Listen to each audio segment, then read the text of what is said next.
আজকাল অনেক smartphone launch হচ্ছে, কিন্তু একটি স্মার্টফোনেও আমরা নতুনত্ব বলে কিছু পাচ্ছি না। ওই একই বোরিং হয়ে গেছে। কিছুটা চেঞ্জ করে প্রত্যেকটি ব্র্যান্ড আমাদের কিছু না কিছু দিচ্ছে, কিন্তু নিটফল জিরো। আর এই নতুনত্বের টেস্ট দিতেই জন্ম হয়ে গেল নাথিংয়ের। আসছে নাথিং ফোন 1।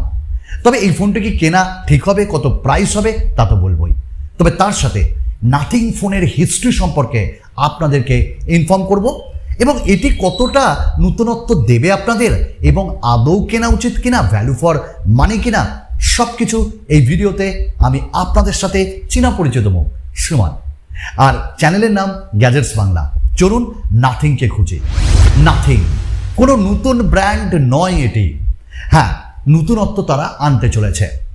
আজকালকার যে স্মার্টফোনগুলো আমরা পাই, সেটা ওয়ানপ্লাস হোক, রিয়েলমি হোক বা ওপো হোক, ভিভো হোক, শাওমি হোক, পোকো হোক, প্রত্যেকটি স্মার্টফোন ব্র্যান্ড আমাদের দিচ্ছে তো নতুন নতুন ফোন, কিন্তু একবারও জানতে চেয়েছেন কি নতুনত্ব পেয়েছি?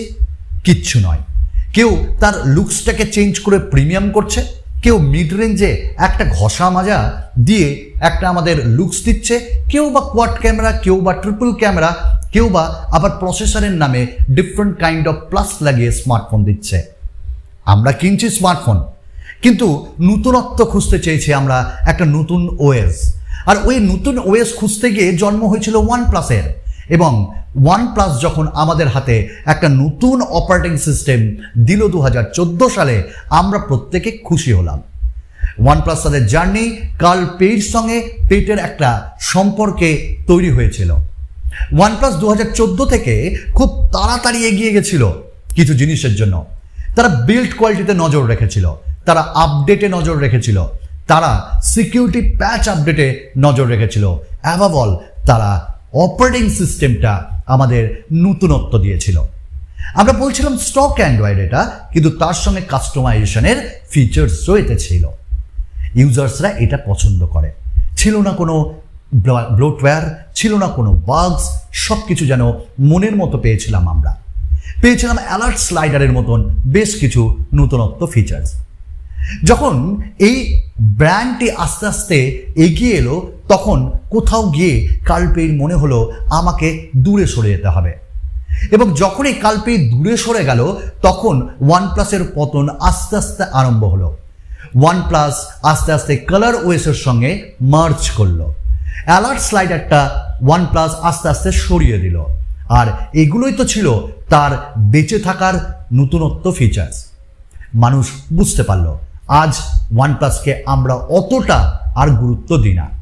আর এইখানটায় থাবা বসালো নাথিং ফোন 1 আসছে, এবং এটি জুলাই মাসে লঞ্চ হচ্ছে। আপনারা প্রত্যেকেই জানেন 17 জুলাই।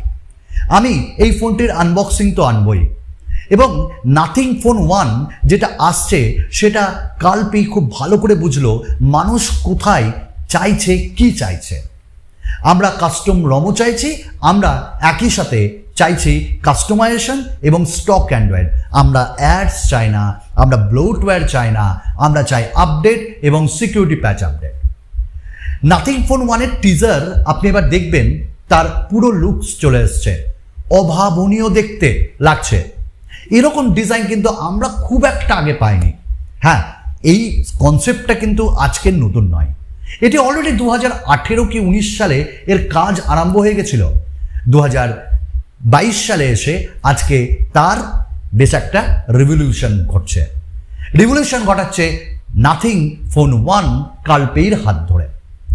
এবং নাথিং ফোন 1-এ যদি আমরা দেখি বেশ কিছু জিনিস, যেমন ডিজাইন এবং বিল্ড কোয়ালিটি অসাধারণ লাগছে।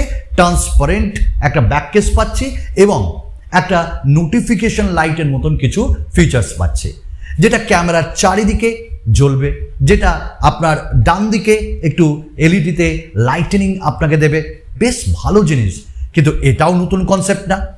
আমরা অলরেডি পোকো, অলরেডি আমরা ওপো এরকম ফোনে দেখেছি রেনো সিরিজগুলোতে, কিন্তু ভালো লাগছে এই RGBগুলো, মানুষ এগুলো চাই। আমরা আসুসেও ROG ফোনগুলোতে দেখেছি। এবং সব থেকে বড় কথা হলো এর যে স্টিল ফ্রেম, ওটা দুর্ধর্ষ লাগছে। এবং কোথাও না কোথাও আইফোনকে এটা টক্কর দিচ্ছে, যার জন্য যদি এখন সার্চ ইঞ্জিনে যান iPhone 12 আর নাথিং ফোন 1 খুব ট্রেন্ডিংয়ে রয়েছে। এবার একটা সুন্দরভাবে তারা জিনিস আমাদের উপহার দিচ্ছে। নাথিং ফোন 1 আমরা ওয়্যারলেস চার্জিং পর্যন্ত পাচ্ছি, যেটা একটা সস্তা স্মার্টফোনে পাওয়াটা বেশ কঠিন। তারা আমাদের NFC দিচ্ছে, তারা আমাদের অ্যামোলেড বা OLED ডিসপ্লে দিচ্ছে, সঙ্গে 90 হার্টজের রিফ্রেশ রেট, কর্নিং গরিলা গ্লাসের প্রোটেকশনও থাকছে, ছোট্ট একটা পাঞ্চ হোল থাকছে। কিন্তু নতুনত্ব কোথায়? 7 Gen 1 একটা প্রসেসর। আমি বলবো না যে এটা খুব হাইফাই প্রসেসরটা খুব হাইফাই না হলেও গেমিংয়ে আপনাকে অসুবিধায় ফেলবে না। শুধু তাই নয়, আমরা এই স্মার্টফোনটিতে দেখলাম ডট ম্যাট্রিক্স ফন্ট পেয়ে গেলাম। ডট ম্যাট্রিক্স ফন্টটা আপনাদেরকে অ্যাপিল করছে, একটা নতুন জিনিস। তবে নাথিং ওয়েস কিন্তু অক্সিজেন ওয়েসের থেকে কোথাও আলাদা না, ওই একই জিনিস নিয়ে একটু রিডিফাইন করছে, একটা রিফ্রেশ লুক দিচ্ছে। এবং তার জন্য তাদের এই লঞ্চারটা অলরেডি অ্যাভেলেবেল বিটা ভার্সনে, যে আপনারা ইউজ করুন। ভালো লেগেছে, যেখানে আমরা স্টক অ্যান্ড্রয়েড UI পাবো, কিছু কাস্টমাইজেশনের অপশন পাবো, এবং এখানে আরেকটা তারা ভালো কাজ করেছে ইকোসিস্টেম নিয়ে। অ্যান্ড্রয়েডে আমরা ইকোসিস্টেম পাচ্ছি, যেখানে অ্যান্ড্রয়েডের জন্য থার্ড পার্টির সঙ্গে নাথিং কাজ করছে। তাদের অলরেডি একটা ওয়্যারলেস বাডস আমরা দেখতে পেয়েছি, সেইটা দারুণ কাজ করছে, এটা একটা ইকোসিস্টেম। আগামী দিনে নাথিং যত নতুন নতুন জিনিস লঞ্চ করবে সেটা একটা ইকোসিস্টেম। হ্যাঁ, অ্যাপেলের মতন বদ্ধ ঘরের মতন না, এটা ওপেন, এটা একটা ভালো লেগেছে। এবং নাথিং কোম্পানিটা যে শুধু নিজেই ইনভেস্ট করেছে তা নয়, এখানে গুগলেরও ইনভেস্টমেন্ট রয়েছে। তাহলে বুঝতে পারছেন সফটওয়্যারের দিক থেকে কতটা জোরালো হবে এটা। তারা অবশ্যই minimum 3 years update, major update দেবে, 4 বছরের জন্য সিকিউরিটি প্যাচ আপডেটও দেবে। এবং সর্বোপরি বলতে চাই, আজকে যেখানে অন্যান্য ব্র্যান্ড 4টে ক্যামেরা, 3টে ক্যামেরা, ম্যাক্রো, আলট্রা ওয়াইড এবং ডেপ এত কিছু দিচ্ছে, কাল পেয়ে বুঝতে পেরেছে এত কিছু দরকার নাই। আমাদের মেন ক্যামেরা ভালো হলেই হবে, এবং তার সঙ্গে আরেকটা আলট্রা ওয়াইড, সেটা মানুষ ব্যবহার করে, আর ওখানেই ম্যাক্রোকে গুঁজে দেওয়া হবে। এবং তাই জন্য তারা 2টো ক্যামেরা দিচ্ছে। এটা 48 মেগাপিক্সেলও হতে পারে, 64 মেগাপিক্সেলও হতে পারে, তার সঙ্গে আলট্রা ওয়াইড থাকছে, সেটা ম্যাক্রো হিসাবেও কাজ করতে পারে। ব্যাটারিতেও আমরা নিয়ার অ্যাবাউট 5000 mAh এর কাছাকাছি ব্যাটারি পাবো, USB Type-C পোর্ট পাবো, বাট 3.5mm জ্যাকটা নেই, না কোনো স্লাইডার বাটনও এখানে দেওয়া হয়নি। তো এই ছিল এই পুরো ব্যাপারটা। তবে আশা করব ডুয়াল স্পিকার তারা যেন প্রোভাইড করে, আজকালকার ডেটে মানুষের এটা চাহিদা। তো সব কিছু নিয়ে তাহলে কি নাথিং ফোন 1 নেওয়া যায়? দেখুন, এই ফোনটা বলা হচ্ছে 25,000-এর নিচে, I don't think so. Near about 30,000 তো থাকবে এর base variant. UFS 3.1 storage type থাকছে, LPDDR4X র্যাম টাইপ থাকছে, এবং সিম কার্ড আপনি ইউজ করতে পারবেন, বাট মনে হয় মাইক্রো SD ব্যবহার করতে পারবেন না। এবং এটি 5G ডিভাইস। তো NFC দিয়ে তো ভালো কাজ করেছে, এবং 45 ওয়াটের তারা ফাস্ট চার্জিংকেও সাপোর্ট করাচ্ছে। হাইফাই যায়নি তারা, মানুষের যেটা লাগে সেটাই। তো 30,000-এ আমার মনে হয় ঠিক আছে। যদি অফার দিয়ে আরেকটু কমে আসে, দেন ইটস ওকে, বাট এর বেশি হলে আমরা বলবো না, নিজেকে আটকে রাখা উচিত। হ্যাঁ, এটাও ঠিক, তারা আফটার সেল সার্ভিস কোন ব্র্যান্ডের মাধ্যমে দিবে, সার্ভিসিং প্রোভাইড করবে, এটাও একটা যেমন ব্যাপার।